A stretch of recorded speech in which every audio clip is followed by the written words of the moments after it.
FBI Director Wray said recently that we now face greater threats from domestic terrorism than from foreign sources. You know, that's pretty dramatic. I suppose it was always there, but the realization of how severe it is a compelling reason to act on this. So we need the technological tools and to keep up with that on the domestic basis, on an international basis. And then we need to understand from a public policy point of view and a public consent point of view, is this dramatically different than what it always was, which is a balance of having access to what would otherwise be private to protect the public and protecting those privacy rights. Bottom line is we've always had to strike that balance. For some reasons, people thought that, because it was, some ties to the internet or other forms of communication, that was sacred somehow. Bottom line is, privacy is important. There's complexities with new technology, but in the final analysis, you ought to be able to have that combination work out. From foreign involvement, the rules are different, and we've got to stay up on the technology, and we've got folks at NSA that are doing that. But we have to keep in mind that the threats are dramatic, they're real, they're from state and non-state sources, and the challenge will only get more difficult with time. Just to follow on for that, do you think there's any concern about competitiveness of U.S. products if we maintain some sort of limit on the level of encryption that they are able to have? And will that allow foreign companies to have a greater competitive advantage around the world? Look, U.S. technology is, still extraordinarily competitive worldwide. We're going to have to address that. For a long time, the discussion was, do you want telecommunications and platforms to offer the key to law enforcement if necessary? I have a hard time imagining that in countries like China, that the agreements that we have or companies have don't allow that. So we at least have to be consistent. But, again, it's part of the balance of what keeps us safe, the degree of risk that's involved. And I still have a hard time thinking that most countries out there won't want to have to address the same issues and want to protect the public there as well. Perfectly reasonable. Appreciate your thoughts on that. Particularly in light of the recent New York Times story about the civilian deaths associated with the Talon Anvil unit in Syria, how do you view the future of UAV or unmanned aerial vehicle policy for both the intelligence community and the Department of Defense?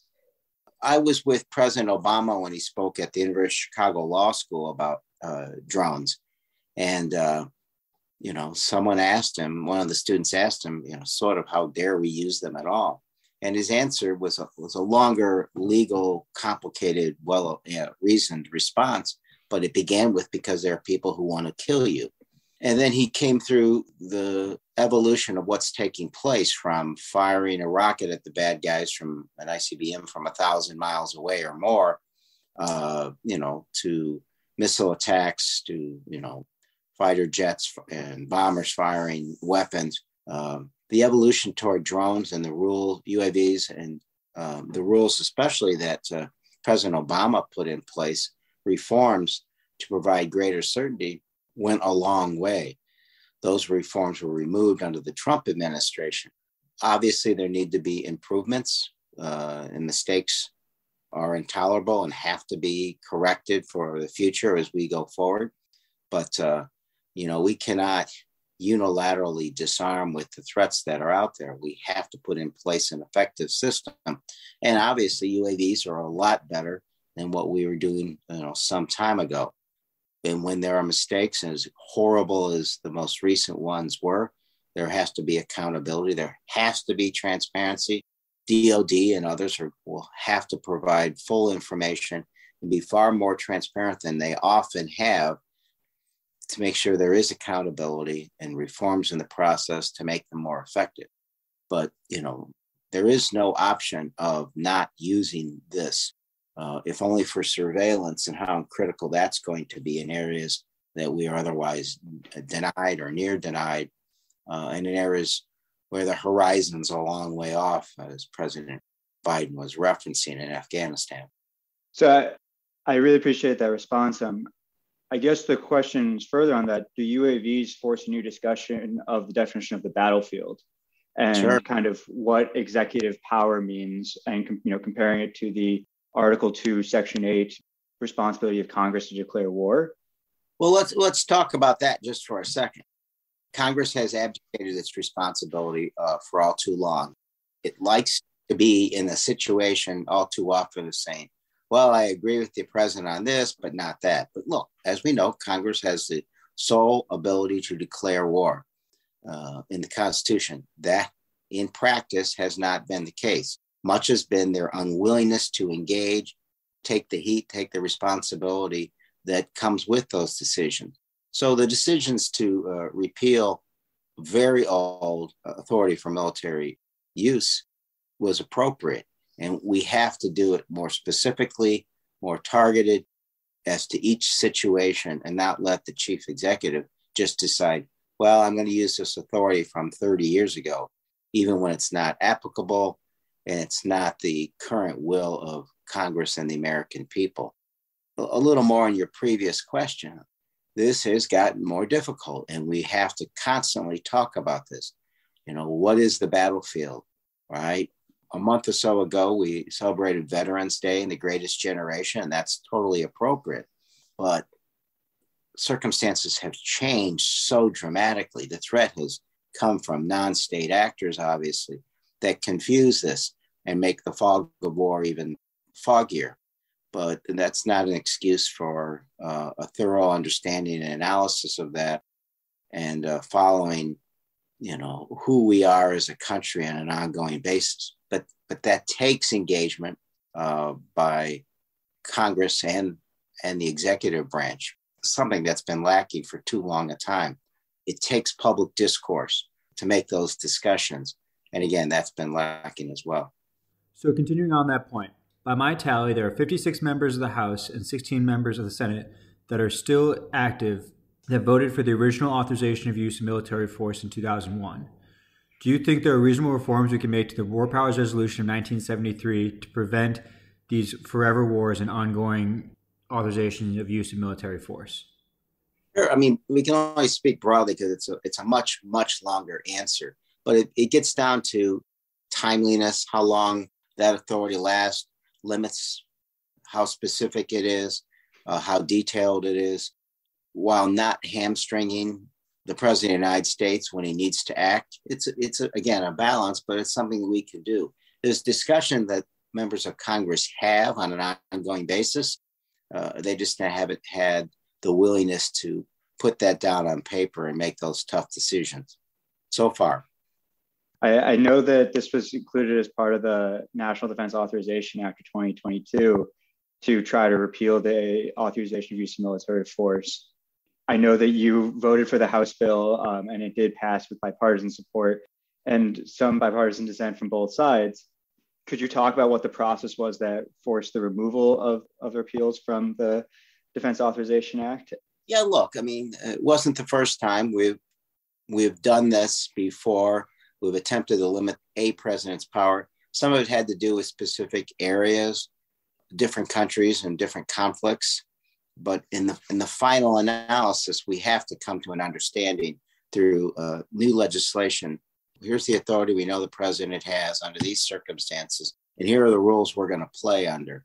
Beyond the emergency powers, everything else is going to be up to Congress. And obviously that's in, I think, concert with the executive branch to work out the most effective way to go forward. Again, there's a will to do this, and it's simply a matter of getting this done. So I think the first effort was to end an authority that had gone on too long, wasn't applicable anymore, and strive to have a coherent policy in the future. I'd like to think we'll get there.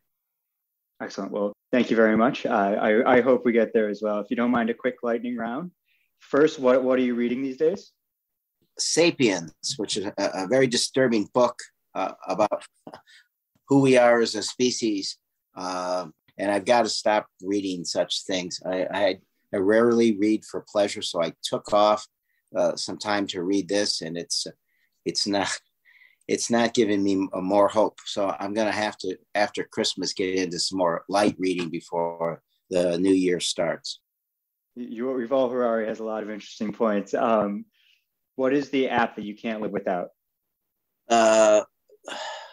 I use all of the news apps fairly equally, but the app that would give me a hard time if I didn't have it is the app that to keep me informed on my favorite sports teams, because I've got to escape what we're doing, and it's mindless, but there's very few things that take me away from working 60, 70, 80 hours a week and then constantly thinking about these things.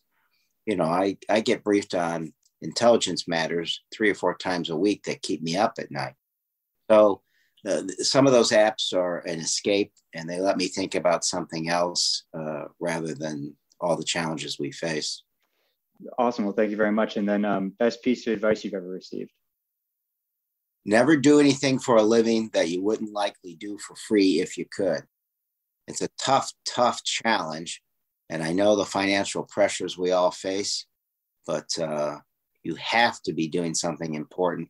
You got to feel like you can save the world, and you should, because you have a moral responsibility to at least try. Well, that's wonderful advice. Thank you very much, Congressman, and have a good day. All right. Thanks for having me.